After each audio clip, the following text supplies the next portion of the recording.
Cet enseignement vous est proposé par Enseignement Chrétien TV Channel. Que le Saint-Esprit te visite pendant que tu écoutes ce message. Et surtout n'oublie pas de t'abonner à la chaîne pour plus d'enseignements.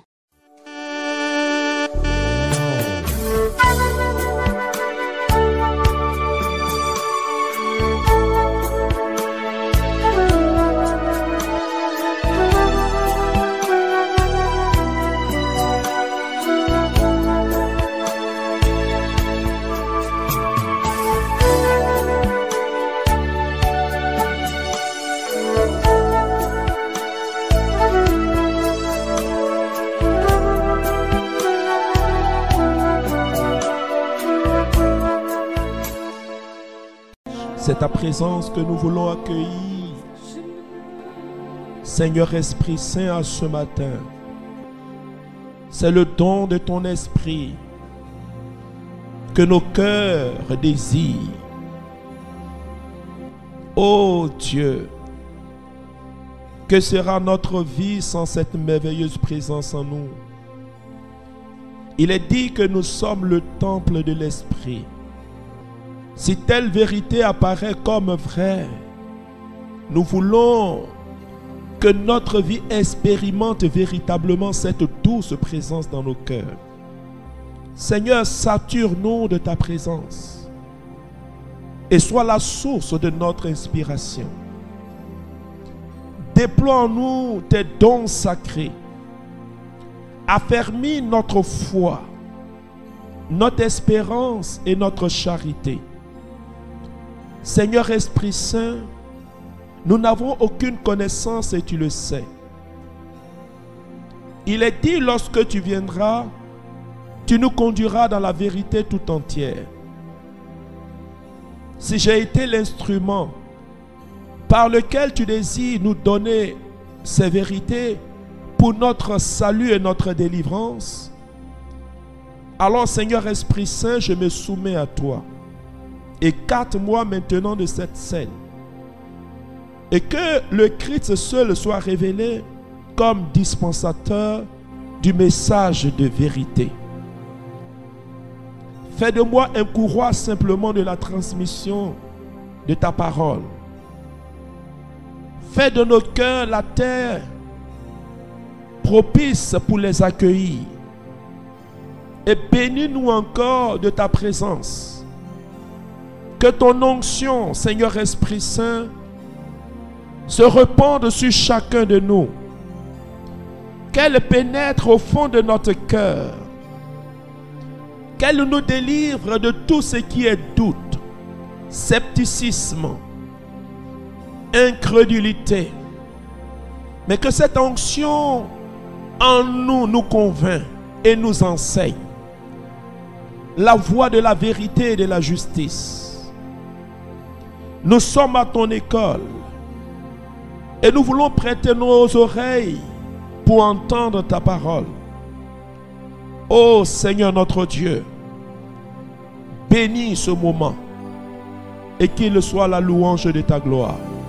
C'est dans le nom de Jésus. Amen. Alléluia. Donc nous sommes au grand B. Le grand A, c'était les conséquences du péché envers Dieu. Nous avons vu le Père, le Fils et l'Esprit Saint. Nous allons maintenant en grand B voir les conséquences du péché sur la vie de l'homme. Ce qu'il faut retenir, c'est que lorsque nous commettons un péché, le péché entraîne des conséquences dommageables. La première des conséquences, il est dit que le péché affecte notre relation avec Dieu. On pourrait dire en utilisant les expressions de la téléphonie mobile, ça brouille les ondes. Ça fait que notre relation avec Dieu n'est plus au débit. Il y a des coupures, il y a des cassures. Maintenant, nous allons voir ce que le péché fait dans notre vie. Deutéronome, le chapitre 28, versets 15 à 16. Comme disait quelqu'un, c'est dans l'Ancien Testament. 15 à 16. Mais si tu n'obéis pas à la voix de Yahvé ton Dieu, ne gardant pas ses commandements et ses lois que je te prescris aujourd'hui, toutes les malédictions que voici t'adviendront et t'atteindront. Maudit seras-tu à la ville et maudit seras-tu à la campagne. Amen. Amen. Alléluia. Amen. Alors, on va commencer par faire une précision au sujet de la malédiction. Ici, les malédictions dont parle Moïse ne sont pas les malédictions qui sont issues de la violation de la loi de l'interdit. Ça, on va le voir. Mais simplement, Moïse veut dire, voici les conséquences dommageables que celui qui a violé la loi de Dieu va subir. Parce que, frères et sœurs, quand le peuple d'Israël devait entrer à Canaan, Moïse, bien que détenant les 10 commandements de Dieu, a envoyé le peuple entre 2 montagnes, le mont Ébal et le mont Garizim. On le lit dans le livre du Deutéronome chapitre 27. Et là-bas, Moïse a fait prononcer 12 lois de condamnation qui ne sont pas les 10 commandements de Dieu. Quoique certains éléments reprennent les 10 commandements. Mais il a fait prononcer ce qu'on appelle les lois de condamnation ou le péché de l'interdit. C'est-à-dire ce que le peuple d'Israël ne devait absolument et jamais faire lorsqu'ils vont arriver dans la terre de Canaan. Et parmi ces lois de condamnation sur du péché de l'interdit, il a dit par exemple, tu ne coucheras pas avec une parente. C'est ce qu'on appelle l'inceste. Mais quand vous regardez les 10 commandements, il n'est pas mentionné inceste là-bas. Il n'y a pas, dans les 10 commandements, il n'y a pas d'inceste. Parce que là, c'est ce qu'on appelle violer les 10 commandements, c'est pécher contre la loi. C'est ce qu'on appelle le péché de la loi. Mais violer les lois de l'interdit, comme Moïse a prononcé sur l'une des 2 montagnes, c'est attirer sur soi les lois de condamnation qui envoient ce qu'on appelle la malédiction. Voyez, c'est différent par exemple des malédictions de Deutéronome chapitre 28. Ici simplement pour dire les conséquences. C'est un mot pour parler des conséquences dommageables que le péché peut occasionner dans la vie d'une personne. Premièrement, le péché cause des dommages spirituels dans la vie du pécheur.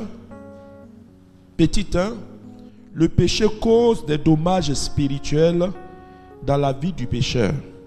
Quels sont ces dommages spirituels? Premièrement, il faut savoir que le péché empêche Dieu d'écouter et d'exaucer les prières du pécheur. Le péché empêche Dieu d'écouter et d'exaucer la prière du pécheur. Nous qui sommes dans le ministère, bien-aimés dans le Seigneur, quand nous recevons des personnes qui viennent vers nous pour nous dire, frère, voilà ce que je vis, voilà ce que je traverse, je ne comprends pas, ma vie est bloquée, rien ne marche, ainsi de suite. La première des choses, c'est d'amener la personne à décliner son identité spirituelle, c'est-à-dire sa position en Jésus-Christ.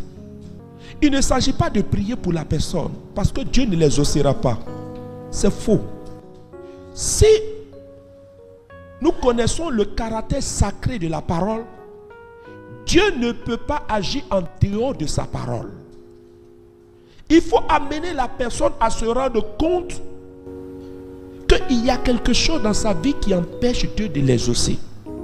Et vous lui dites, la première des choses, c'est le péché. C'est le péché qui empêche Dieu de t'exaucer.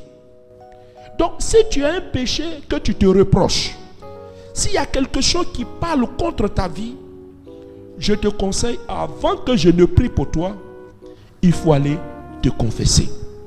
Il ne faudrait pas s'associer au péché de quelqu'un. Il ne faut pas prier pour quelqu'un, sachant que la personne est dans un état de péché. Il faut conseiller la personne d'aller se confesser. Proverbe chapitre 28, verset 9. Voilà ce que va dire la Bible. Proverbe chapitre, à ce sujet, Proverbe chapitre 28, verset 9. Qui se bouche les oreilles pour ne pas entendre la loi, sa prière même est une abomination.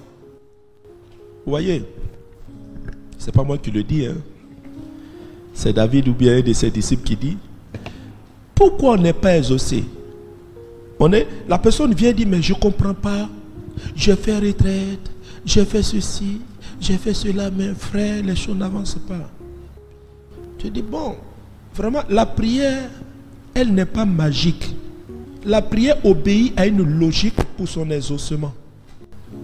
Dieu a dit dans sa parole qu'il ne peut pas exaucer le pécheur si le péché ne s'est pas encore repenti. Alors mon frère, ma soeur, est-ce que dans ta vie, il n'y a pas un péché dans lequel tu es installé? Regarde bien. Laisse l'Esprit de Dieu pénétrer au fond de ton cœur. David a dit dans le psaume 51 que ta lumière pénètre au fond de mon cœur. C'est-à-dire, il faut faire la vérité en soi. Ce n'est pas à moi de te dire, voilà ton péché, voilà. Ce n'est pas mon rôle. Mais simplement, je t'invite à t'arrêter un moment et à regarder. Est-ce qu'il n'y a pas un péché dans ta vie qui empêche Dieu de t'exaucer? Parce que la Bible dit que si tu te tournes l'oreille pour ne pas entendre sa loi, ta prière elle-même est une abomination. Ce n'est même pas toi qui es abomination. C'est la prière même quand tu fais là que Dieu ne peut même pas réceptionner. S'il ne peut pas réceptionner, tu comprends qu'il ne peut pas t'exaucer. Deuxièmement, le péché provoque la mort spirituelle.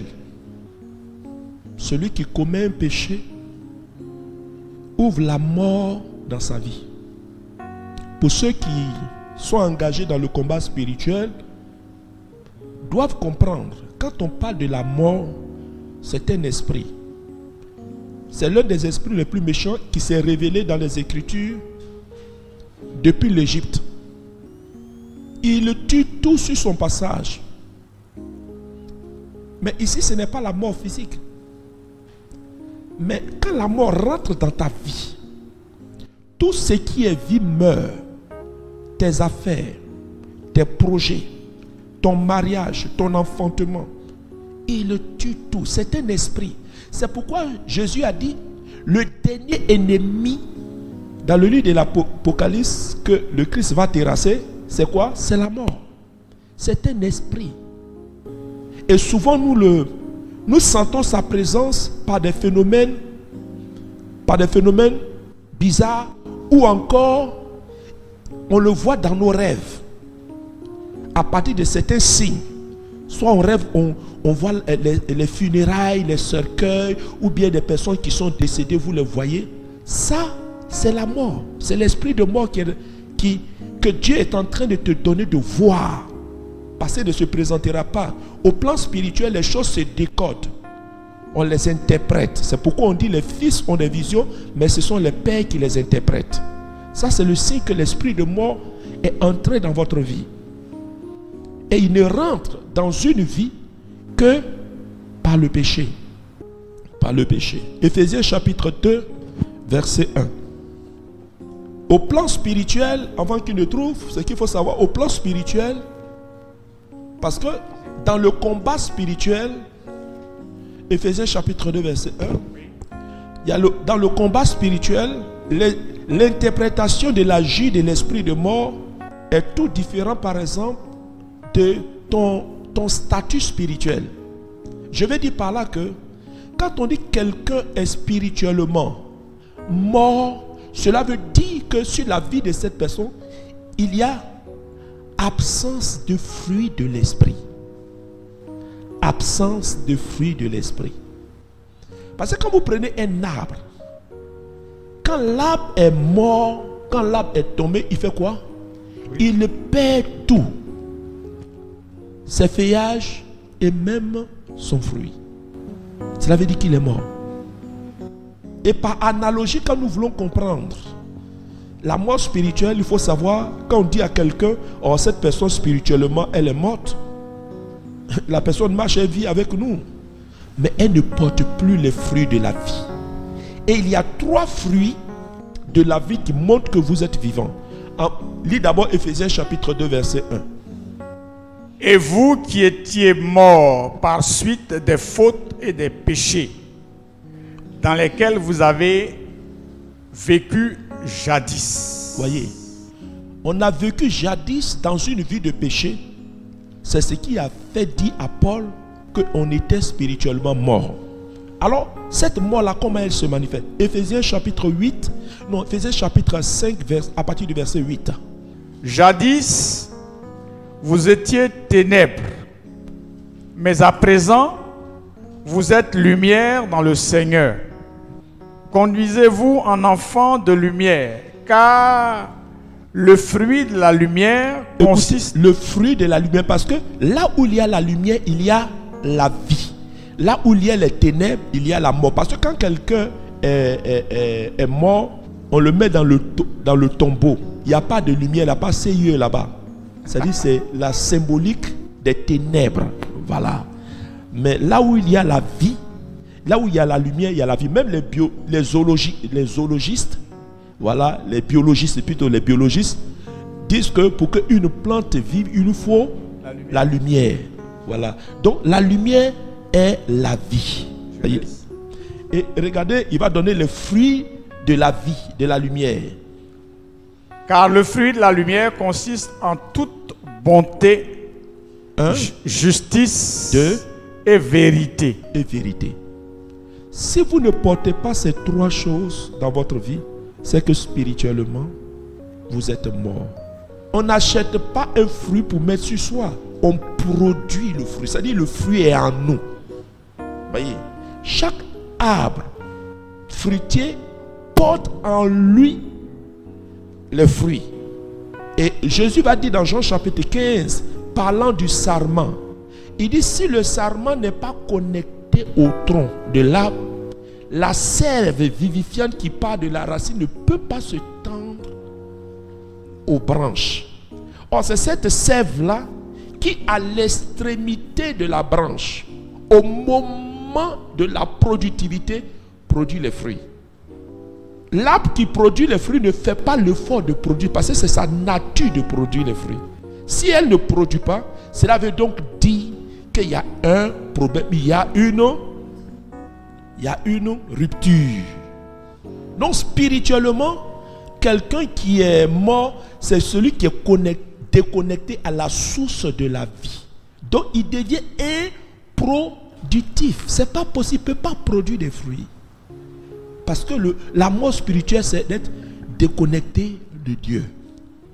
Et ce qui provoque cette déconnexion, c'est le péché. Et Ésaïe dit, c'est le péché qui met une barrière entre vous et Dieu, qui est la source de la vie véritable. La Bible dit aussi, dans ce sens, concernant la mort spirituelle, dans 1 Timothée chapitre 5, verset 6, je le lis, je le cite, il dit, ceux qui vivent dans le plaisir, c'est-à-dire ceux qui vivent dans le péché, ils sont morts, quoi qu'ils soient vivants. Ici, le vivant, ici, c'est la vie charnelle. Ils vivent de la vie charnelle, mais spirituellement, ils sont morts. Et pour les identifier, simplement, vous les reconnaîtrez, dit Jésus, à leurs fruits. Car un bon arbre porte de bons fruits et un mauvais arbre porte de mauvais fruits. Savoir que spirituellement, ça ne va pas dans la vie de quelqu'un, ne regarde pas à ses feuillages. Voyez, non? Jésus a dit, Pierre, il faut aller cueillir des figues. Parce que sur la figue, il y avait les feuillages. Il y avait les feuillages. Ça, c'est l'image de Matt, l'activisme. C'est l'activisme. Feuillage. Ça trompe, parce que les feuillages, il paraît que en Israël, les figues apparaissent au moment des feuillages. C'est lorsqu'il y a les feuillages que les figues apparaissent. Donc, quand Jésus a vu ces feuillages-là, naturellement, il s'est dit qu'il y a fruits. Il dit, Pierre, va couper parce que on ne peut pas ne pas avoir de beaux fruits dans ça. C'est un peu comme quelqu'un qui est vraiment, toutes les choses de Dieu, là, il est engagé, il fait tout, mais on ne voit pas les fruits de justice, de bonté. Chez lui, à la maison, là-bas même, il paye la servante à 10 000 francs par. Oh, pourtant, l'État dit de payer à 35 000 francs par là. Voilà. Donc, et puis, il n'y a même pas de charité. C'est-à-dire, il a quelque chose, il ne peut même pas aider son frère qui est à côté. Mais quand il vient à la prière ici, là, on vient. Voilà. Non, j'ai fait quelque chose. Donc, alléluia. Donc, c'est ça. Donc, c'est à leurs fruits qu'on les reconnaît. Troisièmement, le péché entraîne l'aveuglement spirituel. Nous sommes toujours les conséquences spirituelles, non? Sur l'homme, hein, les conséquences. Donc, troisième conséquence, c'est que le péché entraîne l'aveuglement spirituel. C'est-à-dire, la conscience du pécheur est comme voilée. Il ne se rend pas compte de sa vie de déchéance. Puissance d'égarement, dont parle l'apôtre Paul. 2 Corinthiens, chapitre 4, versets 3 à 4. L'aveuglement spirituel. Quelqu'un qui est dans le péché, il ne se repent pas. À un moment donné, il n'aura plus la conscience du péché. C'est-à-dire qu'il finira par justifier le péché. Il finira par s'installer dans le péché. C'est-à-dire il ne va plus se rendre compte que c'est-à-dire qu'il fait le mal. C'est ce que l'apôtre Paul de l'endurcissement du cœur. Il ne se rend plus compte. C'est-à-dire il fait le mal. On va lui donner. C'est comme un monsieur, une dame qui était venue me voir. Sa femme et son mari lui dit, ou tu acceptes la jeune fille là, ou tu... pourtant il est marié à l'église, il va à l'église. Hein. Il dit, tu l'acceptes ou tu ne l'acceptes pas, je l'aime. Or c'était une petite fille qu'on avait, quand on l'amenait, elle avait que... On dirait 4... Elle a dit combien d'âge? 14 ans, bien chose. On l'a envoyé pour que la fille là aille à l'école. Il s'en occupe. Et c'est cette jeune fille là qui est devenue sa femme. La pauvre. Mais vous savez, quand vous êtes omnibulé par le péché, on vous donne conseil mais ça ne rentre pas. Hein? Je me souviens de ma grande soeur. Elle aimait monsieur mais qui était marié. Ma mère a parlé. On ne fait pas ça. Elle a parlé. Bon, moi je suis encore vivant. Elle, on l'a enterré. C'est ça. Mais le péché l'avait omnibulé. C'est-à-dire que comme si après ce monsieur-là, il n'y a pas un autre homme au monde. Il y a des cas comme ça. Vous voyez, il y a des gens qui sont dans une vie de péché, mais qui se confortent dedans. Ça, c'est chose. C'est la puissance d'égarement. Il ne se rend pas compte de son état de déchéance. 2 Corinthiens chapitre 4 verset 3 à 4. Que si notre évangile demeure voilé, c'est pour ceux qui se perdent qu'il est voilé. Pour les incrédules, dont le Dieu de ce monde a aveuglé l'entendement, afin qu'ils ne voient pas briller l'évangile de gloire du Christ, qui est l'image de Dieu. Voyez, C'est-à-dire, on peut lui prêcher la parole. Mais le diable fait en sorte que la parole n'ait pas d'effet sur sa vie.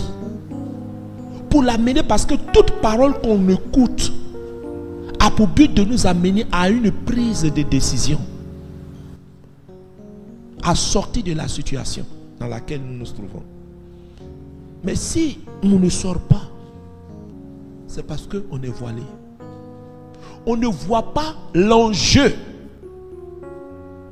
de la prédication qu'on est en train de nous faire, de nous donner. Et on finit par se perdre. C'est le cas par exemple, David il dit, il va le lire c'est la même chose, il le lit dans le psaume 14 verset 1.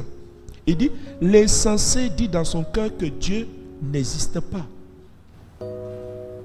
Psaume 14 verset 1, on va le lire. C'est ce que le péché fait. C'est pourquoi souvent il faut savoir être assis au bon endroit. Et puis il faut avoir la bonne compagnie. Et puis il faut avoir la bonne attitude. Il y a des personnes avec qui vous marchez, ça vous conforte dans vos erreurs et dans vos égarements. Il y a aussi des messages quand vous attendez, ça ne vous amène pas à la conversion. Et puis il y a des compagnies. Ou bien il y a des attitudes que vous avez, vous ne pouvez pas changer. J'ai parlé de 3 choses. Compagnie, attitude et comment? Endroit. Attitude parce que il y a des gens, ils sont dans une attitude, ils se disent, je connais. Ou, non, il est trop spirituel à tel point où, bon, c'est pas comme moi, mais, la personne vit une certaine misère.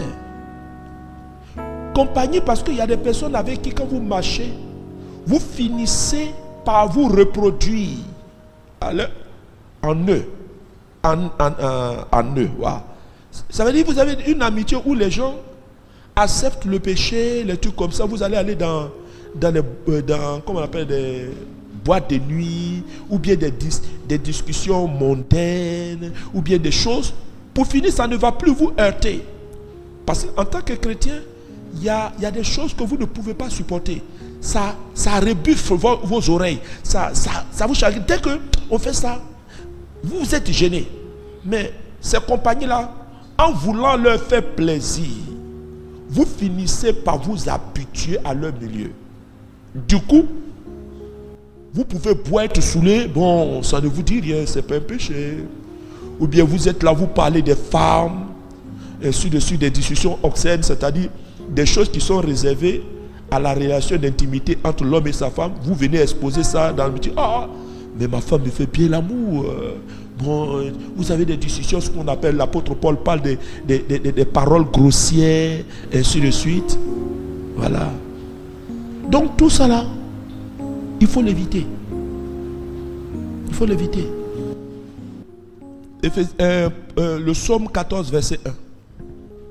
L'insensé dit en son cœur, non, plus de Dieu. Corrompus, abominables leurs actions. Personne n'agit bien. Voyez, quand on est insensé, on ne peut pas bien agir. Le contraire de l'insensé, c'est le sage. L'homme avisé. L'expérience de la vie l'oriente dans ses choix. Et c'est lui faire apprécier les choses qui peuvent le construire. Mais l'insensé, lui, comme il dit que Dieu n'existe pas, ou bien il fait l'effort pour ne pas que le fait que Dieu existe ait ce qu'on appelle de l'influence sur sa vie, il fait ce qu'il a envie de faire. Exemple, une telle personne peut prendre sa belle-sœur pour sa campagne. Sa belle-sœur vient à la maison. Peut-être sa femme a accouché. Parce qu'il y a un temps de trêve après l'accouchement. Mais il ne peut pas attendre le temps de trêve là pour que ça reprenne. Il va coucher avec sa belle-sœur. Surtout quand sa belle-sœur n'est pas la sœur directe. Peut-être que c'est sa sœur par le père. Il dit non, c'est pas sa maman. C'est pas sa maman qui l'a mis au monde. Ils ont même père, c'est tout. C'est l'égarement. Comment vous pouvez comprendre que quelqu'un qui couche avec sa propre fille? C'est quelqu'un qui est voilé. Deuxièmement, le péché cause des dommages émotionnels. Le péché. Non, deuxièmement. Premièrement, le péché cause des dommages spirituels. C'est ce qu'on a vu. Maintenant, on va voir émotionnel. Émotionnel, on parle souvent des traumatismes là. Lorsqu'on vit dans un milieu à forte concentration de péché, cela peut nous amener à subir des dommages émotionnels. On peut subir l'injustice, le rejet. L'injustice, pourquoi? Un exemple. Vous êtes dans une famille sans foi ni loi, où le père était un adultère. La mère elle-même, elle est ivrogne. Les sœurs et les frères, prostitués ou des voyous. Dans une telle famille, vous êtes en danger. Pourquoi? Vous pouvez subir des injustices, surtout quand vous êtes né et vous n'êtes pas soit le fils du monsieur ou la fille de la dame. Comme les gens n'ont pas la conscience, n'ont pas la morale, on peut traiter bien les autres à votre dépens. Ça ne leur dit absolument rien qu'il y a l'équité dans l'éducation des enfants quand on a la charge. Même si le monsieur, ce n'est pas ton enfant, que c'est la femme, c'est l'enfant de ta femme. Dès l'instant où tu as marié cette femme, l'enfant t'appelle papa. Et tu dois lui donner une éducation. Mais dans une telle famille, d'abord même le père a des problèmes pour donner éducation à ses propres enfants. C'est pas à cette personne-là. Voilà des enfants qui vont grandir dans une injustice. Dans une injustice. Et aussi le rejet. Le rejet. Le rejet, on le voit par exemple, lorsque un enfant qui est né dans un couple est suspecté ne pas être l'enfant du monsieur. Le monsieur va faire sentir cela à l'enfant. Va faire sentir cela. Ah, bâtard. Blessure intérieure. Dommage émotionnel. Mais quelqu'un qui a Dieu dans sa vie ne peut pas blesser son prochain. Même si ce n'est pas ton enfant. Dieu t'oblige à bien te comporter devant un être humain. Parce que tous nous sommes nés pour être aimés. Nous sommes nés pour qu'on nous aime. Mais si vous avez un père qui est un soulard, qui arrive et qui frappe la maman, les enfants seront blessés. C'est pourquoi dans une famille où il y a le péché, il y a toujours des blessures. Il y a toujours des blessures. Un époux infidèle qui trompe sa femme. Et ça, c'est le péché qui peut entraîner ça. La plupart des personnes qui sont émotionnellement déséquilibrées dans le cadre d'une vie familiale sont dues soit au péché de la mère ou au péché du père, qui violent la loi fondamentale de l'amour qu'ils doivent accomplir vis-à-vis de leurs enfants. Vous avez des papas qui s'habillent bien, qui vont au salon, qui s'habillent bien dans les boutiques, payent de beaux habits, tout et tout. Mais quand vous regardez les enfants, ils sont en haillons. Ton temps est fini. Le moment où tu devais te saper est fini. Mais là, c'est tes enfants. C'est-à-dire ta fierté doit être dans comment tu t'occupes des enfants.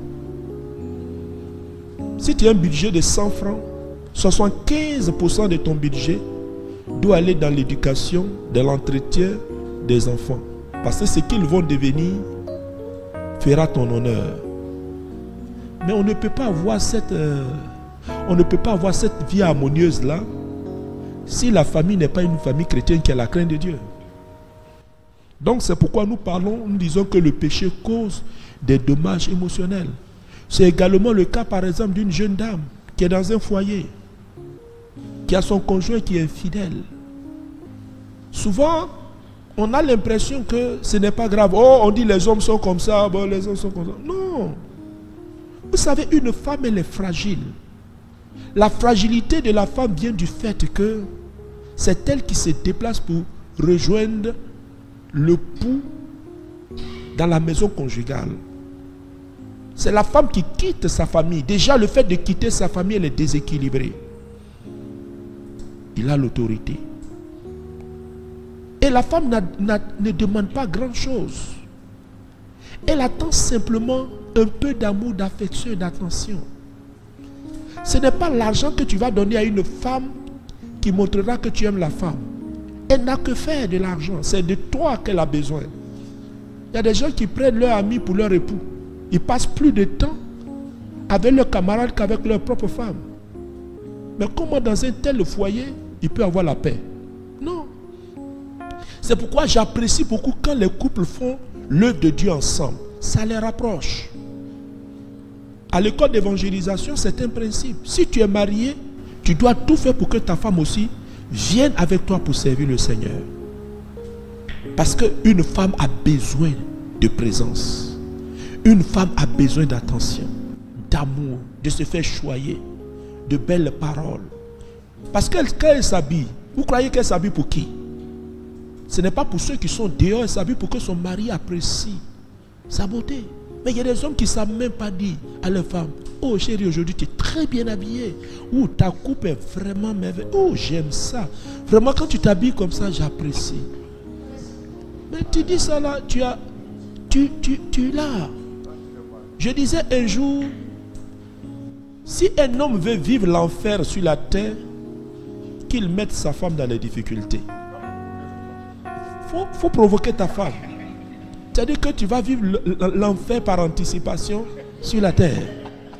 Mais si tu veux savourer le royaume des cieux, le bonheur par anticipation, pour connaître la joie qui est au ciel,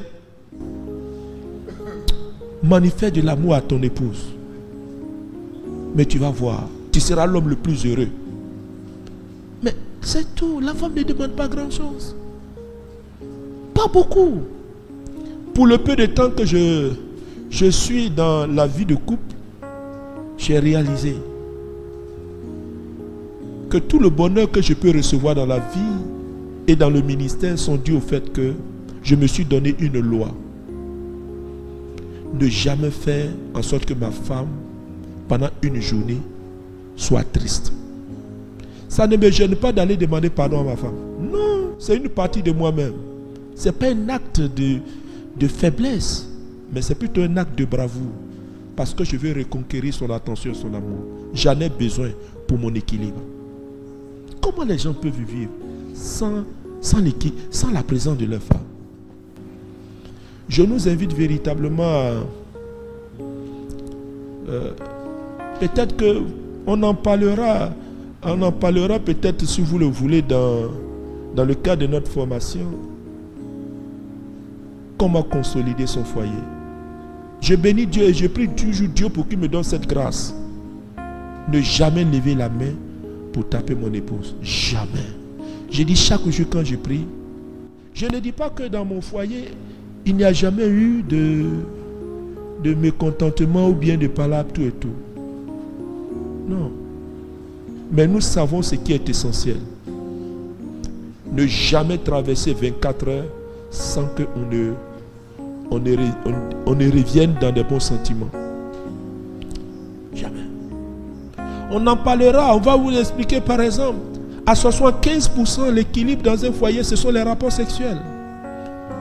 Si tu veux maintenir l'équilibre, il y a des couples où vous allez voir, en une semaine, ils ont seulement 2 fois les rapports sexuels. Mais vous allez aller où? Vous allez aller où? Vous déséquilibrez le foyer. Non. 2 fois, c'est dangereux pour la stabilité de votre foyer.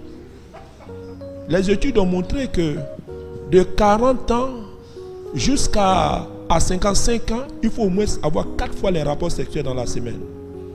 4 fois. Il y a des gens déjà qui sont fatigués. Un homme ne doit jamais tourner le dos à sa femme au lit. C'est pas ta nuque que ta femme veut voir, c'est ton visage. Pour te dire je t'aime. Voilà. Bon, on reviendra dessus prochainement.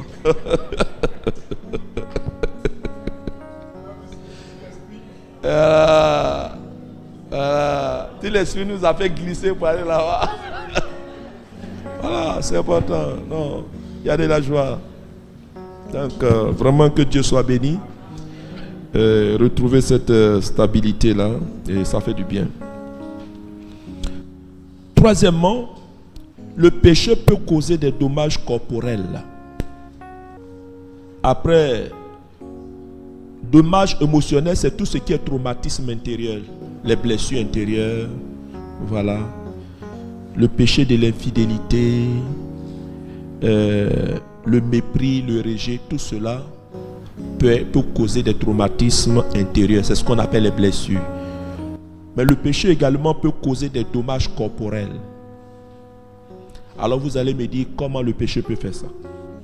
Celui qui commet un péché sans se repentir peut subir des dommages dans certains organes de son corps tels que le poumon, le sang, etc. Vous allez me dire comment. Par exemple, quelqu'un qui s'adonne à l'orgie, c'est-à-dire un alcoolique invétéré, finira par voir ce qu'on appelle la cirrhose de foie. C'est à cause de ce péché-là. Conséquence de ce péché, la cirrhose de foie. Vous avez également le péché de fait de frapper sa femme. Tu peux occasionner des dommages corporels. Rendre bogne ses yeux ou bien casser sa main. Elle va sortir, les gens vont la regarder. Tu l'as endommagée. Voyez, la dame casse la main. Bon, donc c'est pas bon. Faut jamais faire ça. Donc voilà un peu. Donc on peut la prostitution, le péché par exemple de la fornication peut engendrer une grossesse, et cette grossesse là, comme tu n'étais pas prêt à l'accepter, tu fais un avortement, et à la suite de cet avortement, ça peut provoquer ce qu'on appelle une stérilité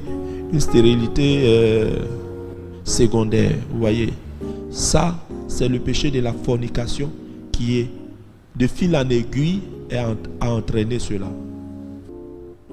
Donc frères et sœurs, c'est pas bon. Quatrièmement, le péché peut attirer les malédictions dans la vie du pécheur. Quatrième conséquence, les malédictions. Je vous ai dit, parmi les péchés que nous commettons, la plupart des péchés sont dus à la violation de la loi. Et c'est en cela que je vous ai dit qu'il y a, à vrai dire, ce n'est pas de la doctrine. C'est pas, dans la doctrine, on parle du péché grave et du péché véniel. Mais là, je suis en train de parler de spiritualité. La spiritualité dépend de ce qu'on appelle de l'expérience personnelle et des cas que dans la pastorale nous avons eu à rencontrer. Donc, dans le domaine de la pastorale ou de l'exercice personnel dans le ministère, on s'est rendu compte qu'il y avait, à vrai dire, 3 types de péchés que souvent nous commettons. Il y a le péché qui est issu de la violation de la loi. Ça, c'est les 10 commandements. Ce qu'on appelle le péché de la loi. Il y a le péché de l'interdit. C'est le péché de l'interdit qui attire la malédiction, qui est différent des malédictions dont le livre du Deutéronome au chapitre 28, verset 15 à 16 a dit. Et ce péché de l'interdit, il faut le savoir, la loi de l'interdit se trouve dans toutes les sociétés du monde entier.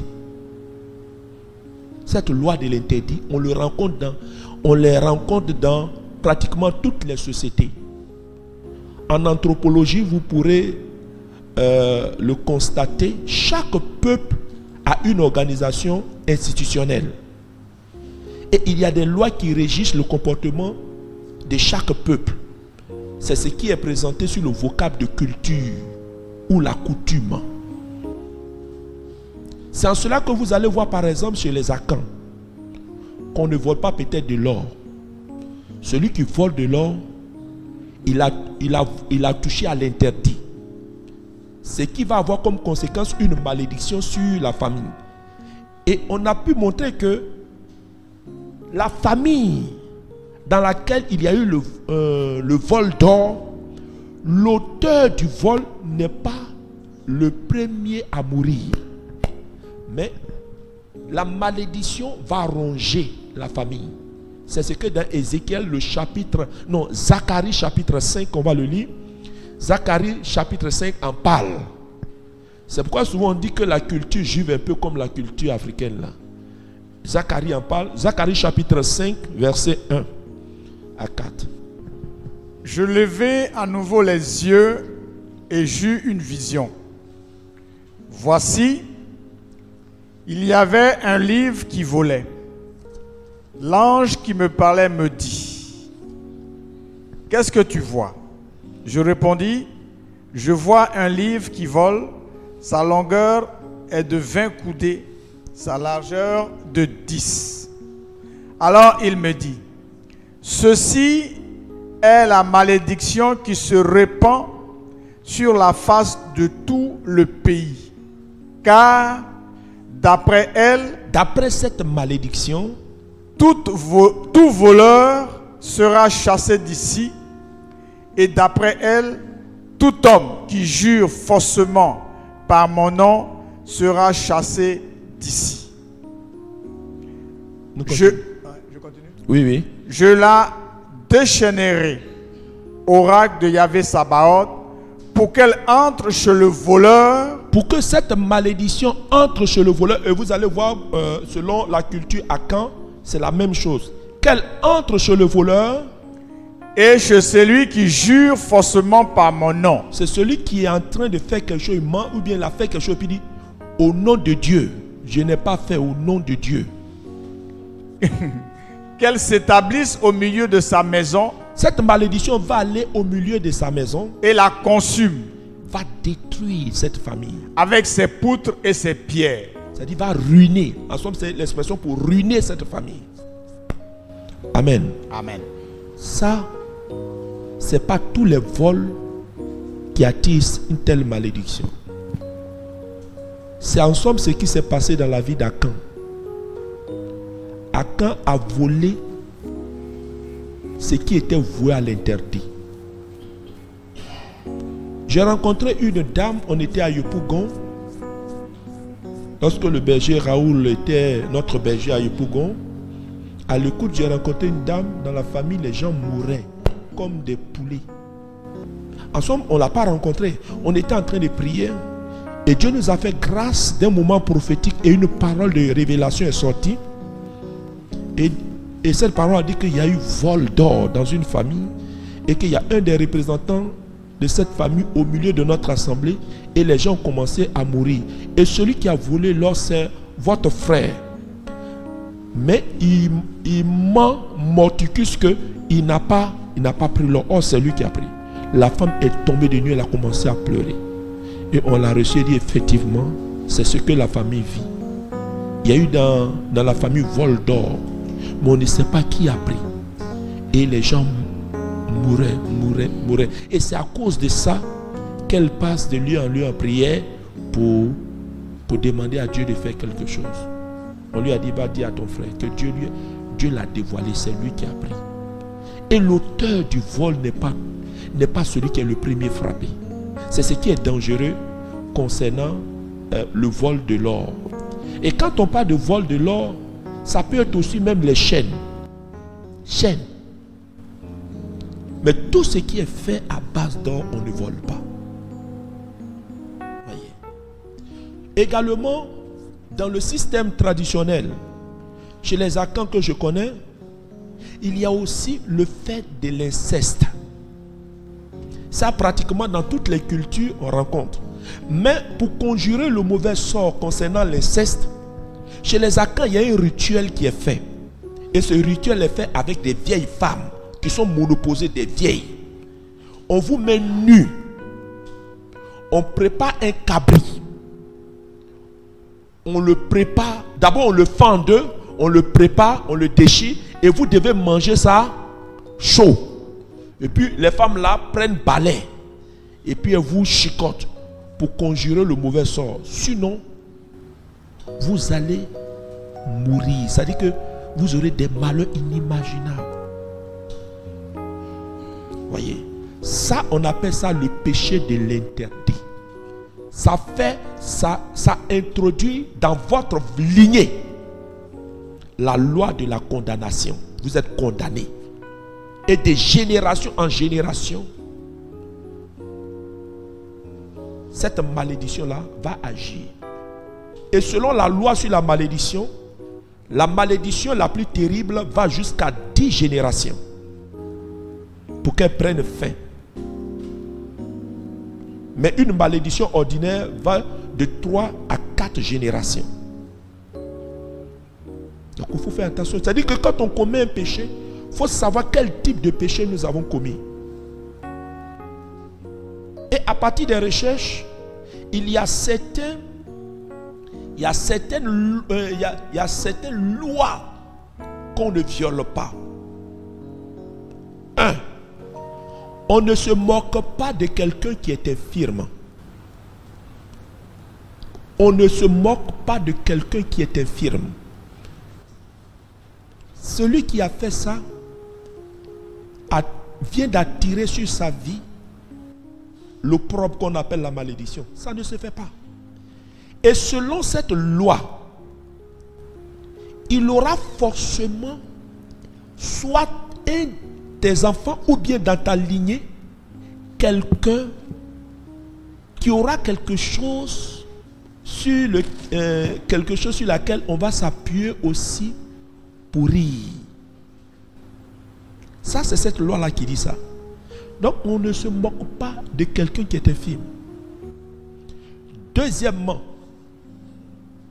on ne complote jamais contre quelqu'un qui a réussi.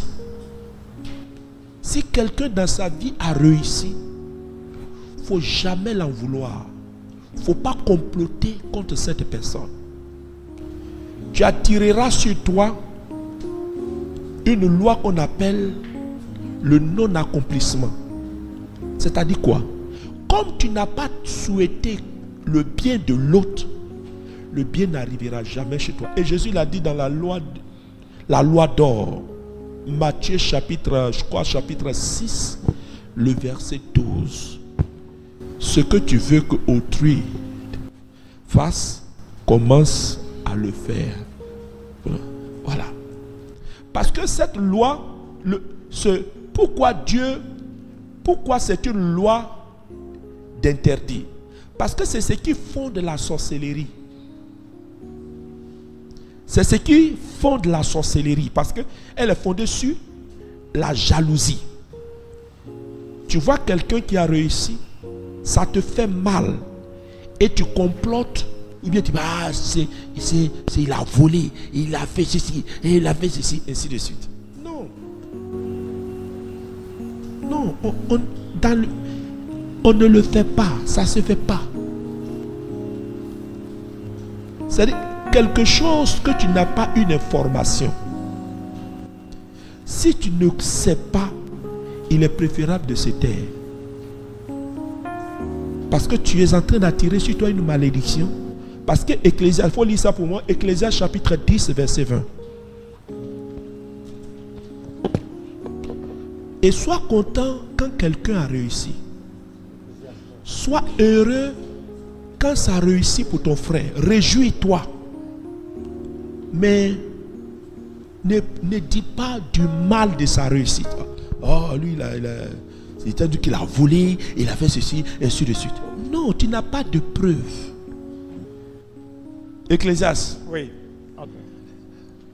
Ne maudis pas le roi. Ne maudis pas le roi. Même dans ta pensée. Même dans ta pensée. Oui, vas-y. Et ne maudis pas le riche. Ne maudis pas les riches. Dans la chambre où tu couches. Dans la chambre où tu couches. Amen. Amen.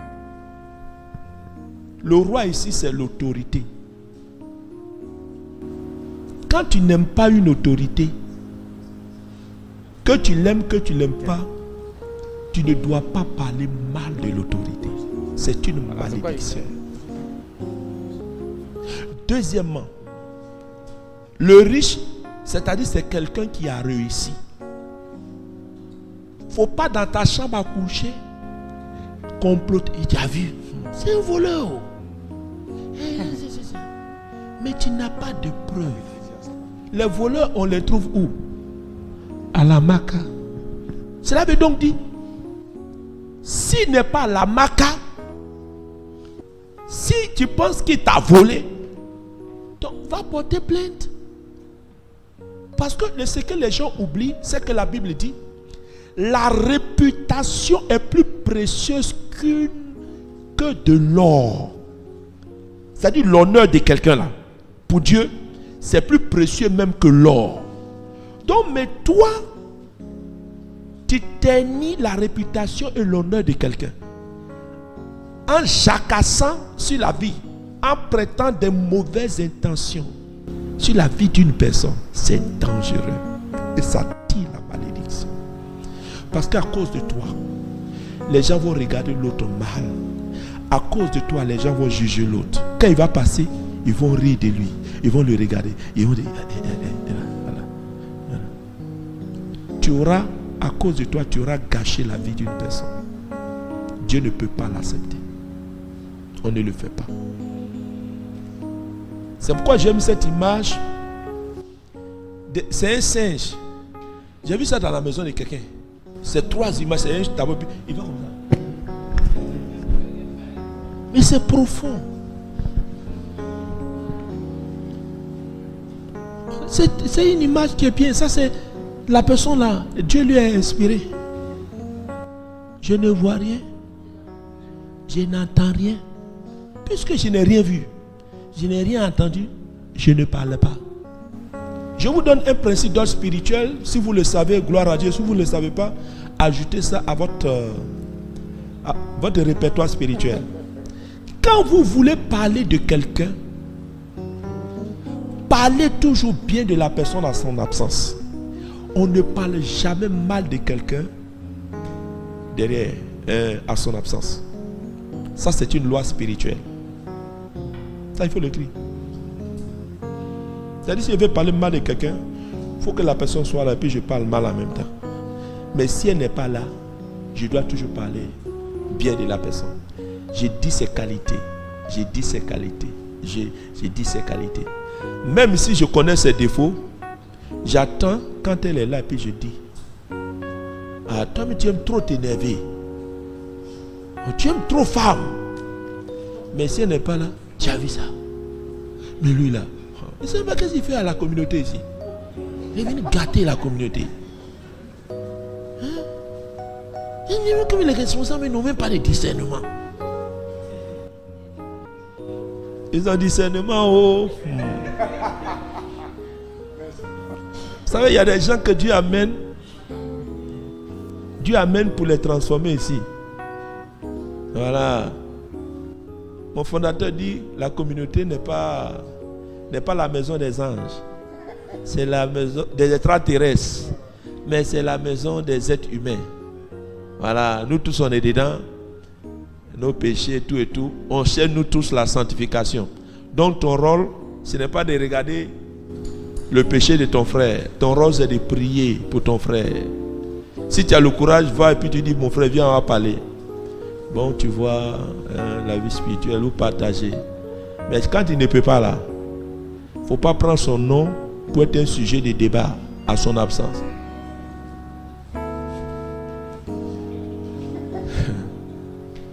Au plan spirituel, on appelle ça charité.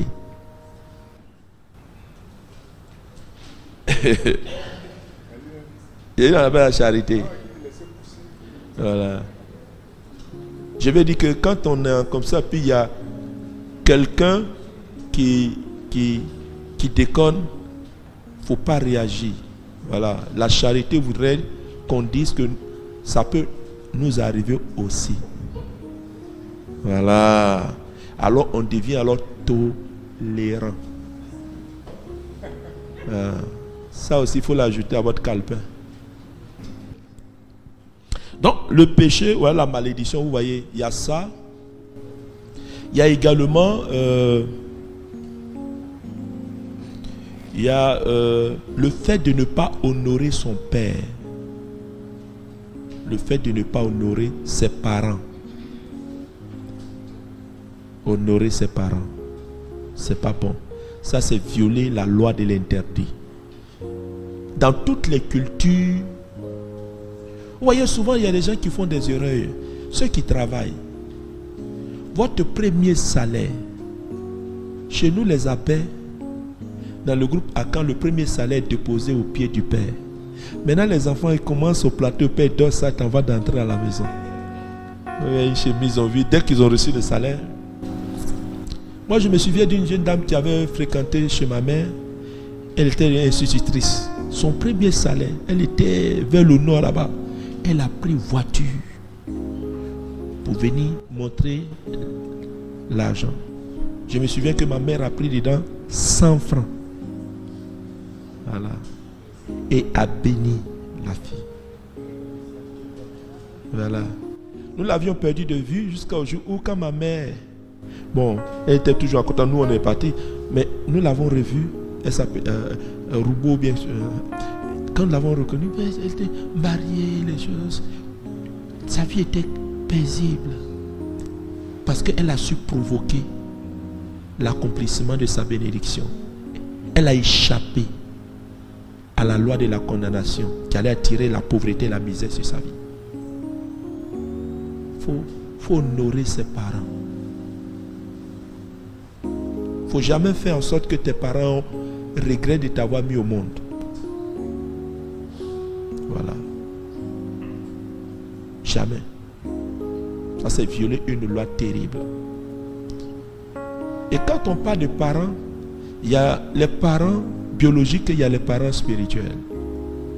Ça, c'est le deuxième enseignement que je donne à mes fils de l'école d'évangélisation. Je vous dis, je leur explique que comment vous pouvez marcher avec un homme de Dieu pour être béni. Ce n'est pas quand il prie pour vous, c'est quand il est content de vous. Il y a une différence. Quand votre père spirituel est content de vous, vous êtes béni. Mais quand il prie pour vous, ce n'est pas sûr que vous soyez béni. Parce qu'il peut prier pour vous par contre cœur. Mais il doit prier, il prie. Mais quand il est content, il n'a même pas besoin de prier pour vous, vous êtes béni. La plupart de mes enfants, leur propre papa qui les a mis au monde, leur premier salaire, ils viennent me montrer. Ils ont été éduqués à cela. Et dans leur vie, ils prospèrent. Non pas parce que je prie pour eux, mais ils connaissent ce qu'on appelle la loi de la réussite. Il faut honorer ceux qui vous ont mis au monde. Il faut honorer ceux qui vous donnent la parole.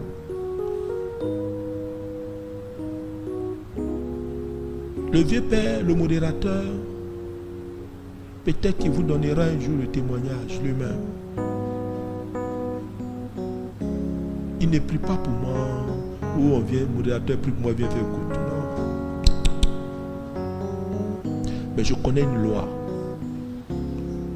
Fais tout ce que tu as à faire pour que ton père spirituel soit content de toi. Je dois toute ma vie faire de telle sorte que chaque occasion, je dois l'utiliser pour qu'il soit fier de dire dans son cœur, lui là, il est mon fils. C'est pourquoi quand je vais prêcher, je me mets à genoux et prie pour moi. Quand il n'est pas là, sa femme prie pour moi. quand je suis béni, lui aussi doit être béni. Pour que quand il dort, il dise, lui là il est mon fils. Je ne suis pas lié à faire des dîmes. Ça c'est pas... Quelqu'un ne peut pas être ton père et puis être fonction des dîmes dans de vos rapports. Non. Vos rapports passent par l'offrande, par la considération de sa personne. Et puis quand tu es un fils et que tu es un prédicateur, je l'ai dit à mes fils, pendant que tu prêches, si tu termines la prédication sans avoir fait référence à ton père, c'est que tu es un enfant ingrat. Et tu seras maudit dans ton ministère, tu ne réussiras pas. Oui, mais ce sont des choses. Bon, ceux qui vont faire cette année, ils vont faire ce qu'on appelle le leadership. Il y a un message qu'on a intitulé l'éthique ministérielle. Beaucoup ne connaissent même plus ça. Ils ne sont même pas capables, ils peuvent commencer une prédication du début jusqu'à la fin et ils ne citent même pas leur père spirituel. Mais où tu peux aller? Non, tu ne peux pas aller quelque part. Il faut nourrir. Chaque occasion qui t'est donnée, il faut que les gens sachent qui est ta couverture. Même si lui n'est pas là, qu'on a lui dit là-bas. Mais ton fils là, il t'aime, mais tu es devenu pour lui Paul. Parce que quand il parle même, il dit, tant a dit. Voilà, c'est comme ça on fait. Et il y a des fils. Vous savez, un fils, quand son père est là, il n'exerce pas le ministère. Tant que son père ne le bénit pas, il faut faire. Et vous allez voir des enfants, ils veulent montrer au père que lui aussi il a onction. Mais tu n'iras pas loin. Ton ministère serait un ministère saisonnier. Voilà. Voilà. Quand la pluie de mars vient là, avril là, ça finit bientôt, non? Ça finit comme ça. Voilà. Alléluia. Est-ce que tu penses que Dieu te fait du bien? Alors, donc, je dis, j'étais en train de citer les... Voilà, donc, honorer son père. Son père biologique et son père spirituel. Deuxièmement,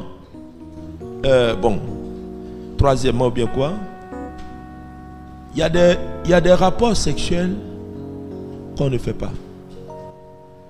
Par exemple, l'inceste, c'est pas bon. Pratiquer l'inceste, c'est violer un péché de l'interdit. La sodomie.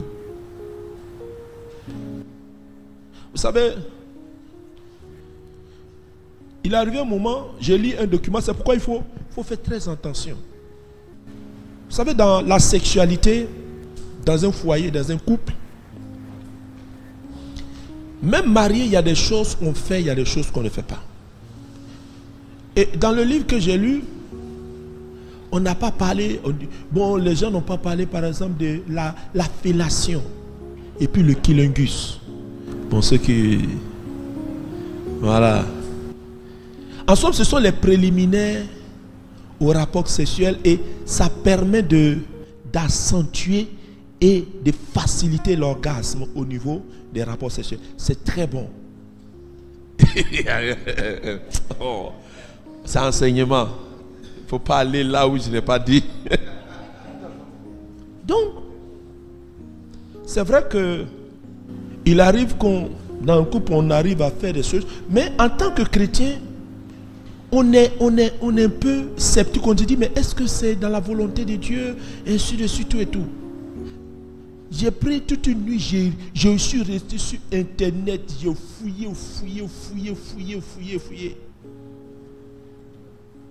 Pour avoir une base. Parce que souvent, il y a des choses qu'on peut faire en tant que couple. Mais on se dit, mais est-ce que c'est un péché? Est-ce que c'est un péché? Et souvent on est troublé. Vous voyez, souvent quand on venait à la messe, que certains couples ne se lèvent pas pour aller communier là. Ce n'est pas toujours adultère, hein, ou bien chose. Mais peut-être que dans l'exercice de leur rapport sexuel, ils ont touché à des choses, je n'étais pas trop sûr. Donc,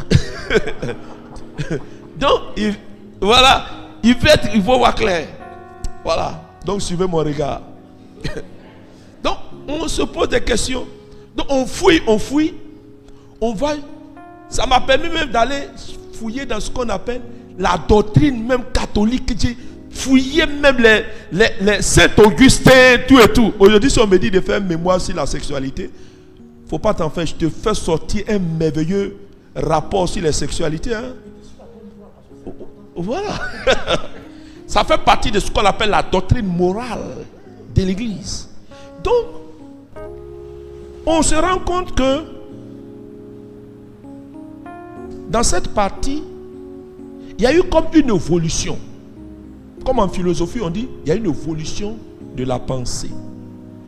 Au début, pour l'Église catholique, la sexualité avait un but.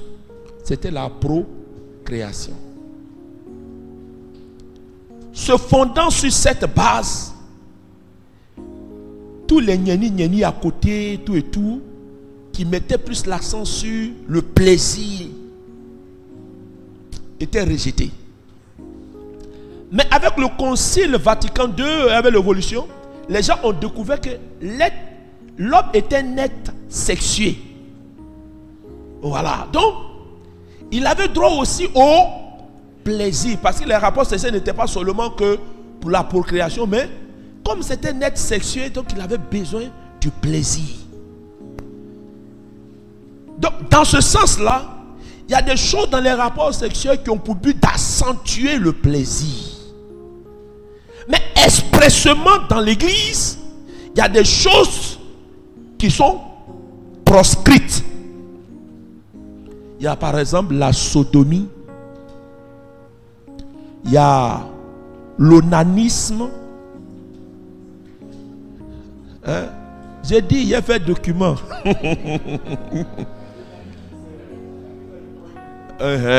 Laisse-moi mystifier Bernard. Voilà. Il faut que je mystifie. Et puis on dise, mais c'est quoi? Et puis, non, il y a ça. Il y a, comment on appelle, la masturbation, la bestialité. Voilà énumérer des choses expressément que dans l'église, on a dit qu'on ne fait pas. Dans les rapports.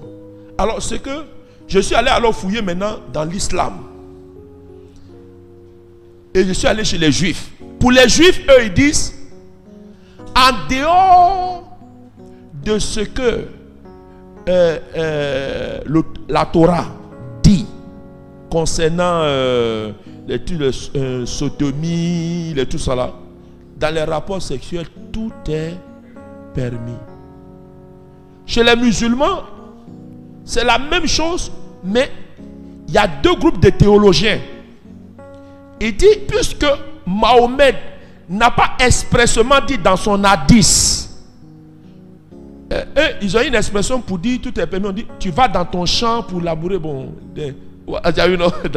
ils ont une expression là, c'est très beau là, cette sourate là. Je vais une fois vous donner ça. Et il y a des théologiens musulmans qui disent, comme Mahomet n'a pas dit dans son hadith expressément, on ne fait pas ça. En dehors de ce qui est interdit, c'est possible, on peut faire. Il y a d'autres encore qui disent non. C'est pas parce que Mahomet n'a pas dit, mais si on fait ce qu'on appelle un rapprochement à ce qui est sacré, on ne peut pas permettre que l'organe, selon sa destination, soit utilisé à d'autres fins. La bouche, c'est pour manger. Vous voyez, non? La bouche, c'est pour manger, c'est pas pour avoir autre chose là-bas. Voilà. Et ainsi de suite, ainsi de suite. Donc, jusqu'à là, c'est l'exercice que je vous donne en tant que... Bernard, c'est l'exercice. Vous allez me faire une recherche pour trouver la base textuelle. Textuelle. C'est-à-dire la référence documentaire qui peut être la doctrine ou bien comment on appelle comment on appelle ce que le pape écrit là, les encycliques, voilà, vous allez fouiller dedans. Quelle est la position de l'Église au sujet de la fellation et du cunnilingus? Cunnilingus. Cunnilingus. Les gens connaissent bien ça. Hein? Ça va aller. Libérons-nous, libérons-nous, libérons-nous. Cunnilingus. Voilà. Quelle est la position de l'Église au sujet de la fellation ou du cunnilingus? Est-ce que l'Église est pour ou est contre? Est-ce un péché ou est-ce c'est permis? Voilà, donc faites cette recherche.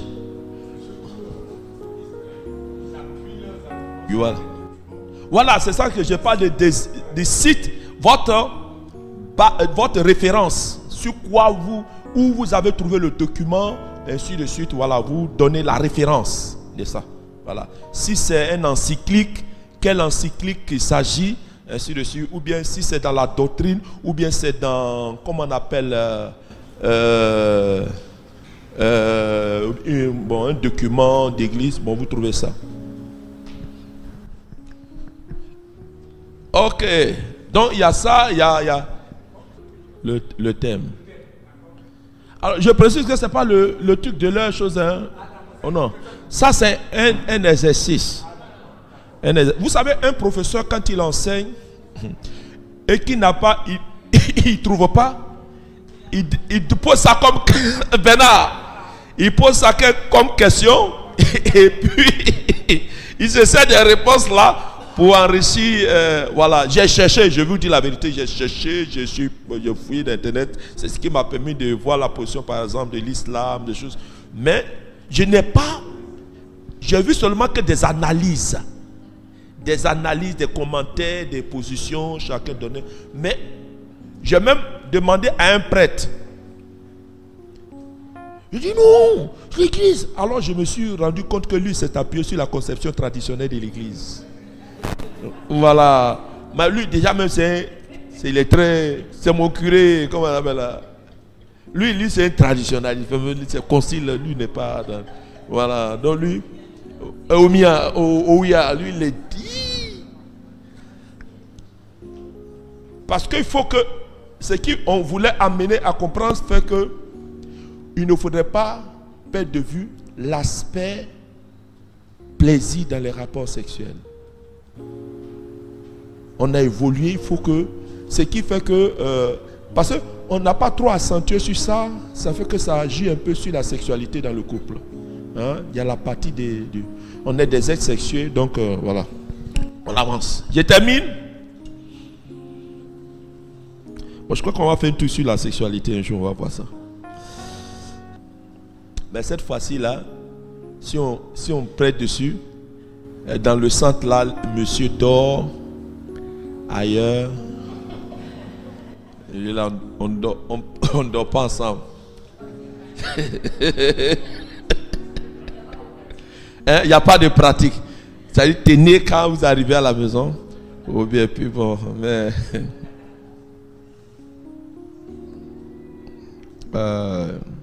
donc voilà un peu, il y a aussi la prostitution, il y a toutes ces choses-là.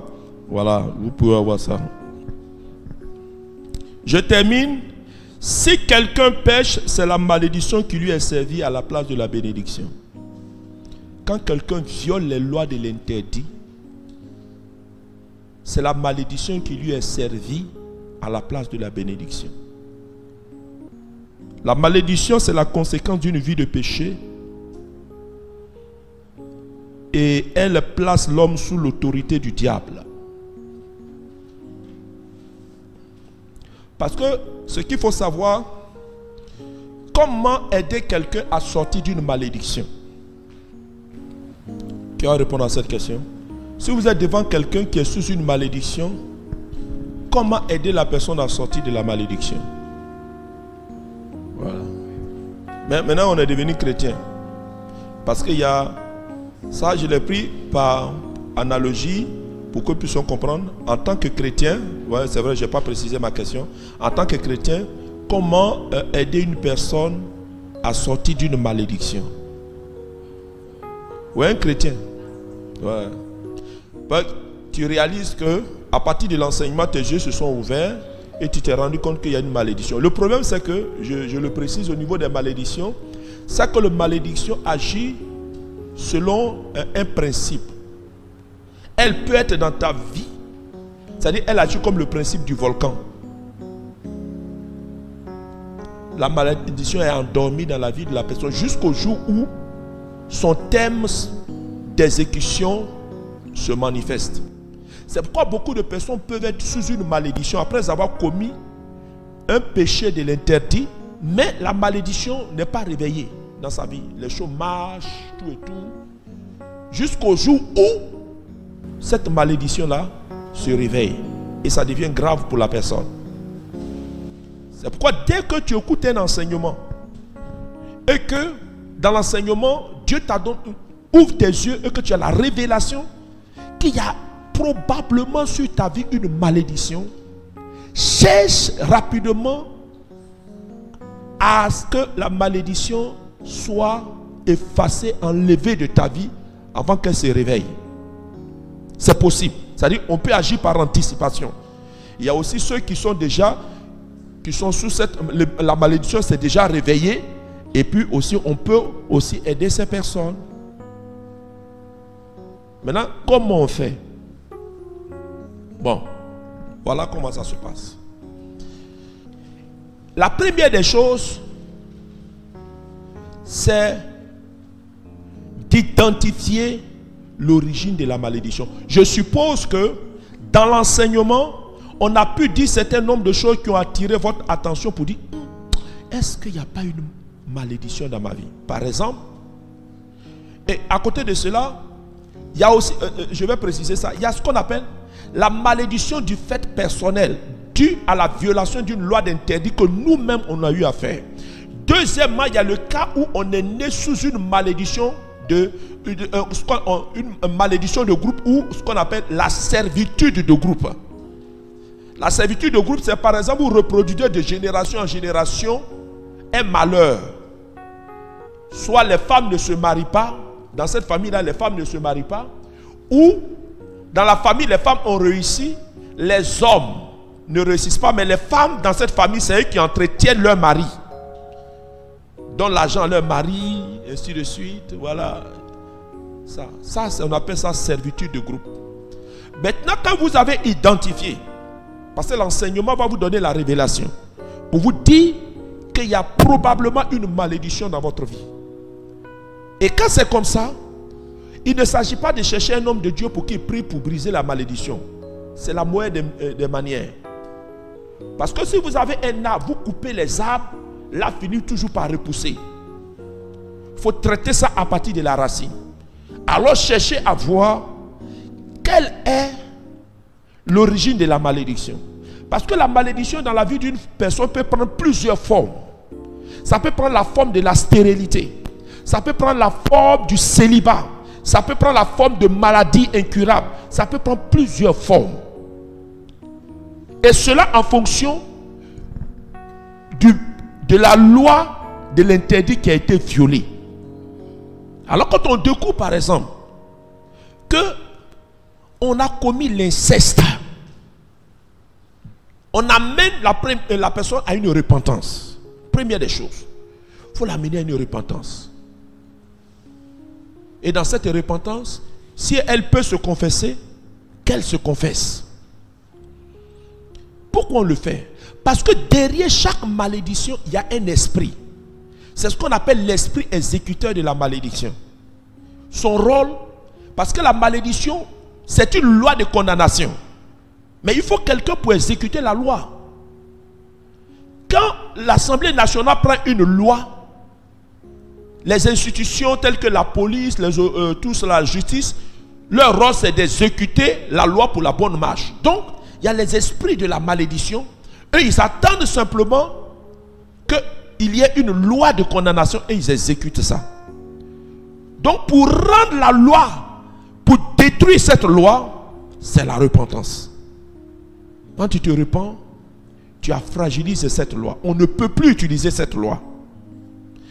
Deuxièmement, chaque malédiction fait naître ce qu'on appelle un lien.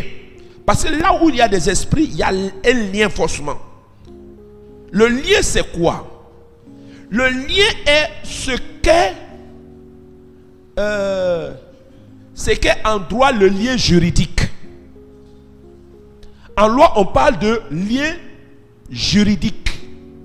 Le lien juridique, c'est ce lien qui établit un rapport entre deux ou plusieurs personnes et qui fait naître des droits et des obligations. Le lien juridique, c'est ça. Un rapport entre deux ou plusieurs personnes qui les soumet à des droits et des obligations. Et à cause de cette loi de condamnation, tu es sous une loi qui t'impose, qui t'impose à faire un certain nombre de choses. Et généralement, ça te conditionne soit à vivre dans le célibat, tu ne comprends pas, mais tu es avec une femme, demain tu laisses la femme, ainsi de suite, la vie est comme ça. Ta vie c'est comme si on te dit à faire ces choses-là, ainsi de suite. Et le devoir de l'esprit, la malédiction, c'est de t'amener à exécuter ça. Alors, qu'est-ce qu'on fait? On casse le lien de la malédiction. On casse le lien de la malédiction. Quand on a fini de casser le lien de la malédiction, il faut effacer toute trace de la malédiction dans le sang de la personne. Parce que la malédiction passe de génération en génération au moyen du lien de sang et du cordon ombilical. Ézéchiel chapitre 18. Donc, vous cassez le lien, vous coupez le cordon ombilical et vous invoquez le sang de Jésus pour effacer toute trace de malédiction dans votre corps. Et quand vous avez fini ça, la dernière des choses, vous chassez l'esprit de la malédiction. Si la malédiction a pris la forme de stérilité, vous ordonnez à la malédiction de stérilité au nom de Jésus de quitter la vie de la personne maintenant. Et l'esprit est obligé de partir parce qu'il n'a plus de base légale. Parce que ce qui détruit sa base légale, c'est la repentance. Et puis quand vous avez fait ça, vous priez pour la restitution des droits de la personne. Et vous allez voir que les temps qui suivent, la vie de la personne va changer. Ok. Alors frères et sœurs, voilà un peu pour ce que tu as mis tes paroles sur nos lèvres. Nous nous soumettons toujours à toi. Si nous avons été infidèles sur certains points, veuille nous accorder ta miséricorde. Et surtout, Seigneur, garde-nous dans ta présence tout au long de cette journée. Nous te prions pour notre pays, la Côte d'Ivoire. Te confions les âmes innocentes qui sont décédés. Te supplions que le sang de ces innocents ne crie pas contre la Côte d'Ivoire. Mais par contre que ce sang soit un ferment pour une nouvelle Côte d'Ivoire. Seigneur, souviens-toi de ton alliance avec ce pays. Fais miséricorde et bénis-nous dans le nom de Jésus. Amen.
Cet enseignement vous a été proposé par Enseignement Chrétien TV Channel. Si vous avez été béni par ce message, abonnez-vous à notre chaîne pour plus d'enseignements. Que Dieu vous bénisse.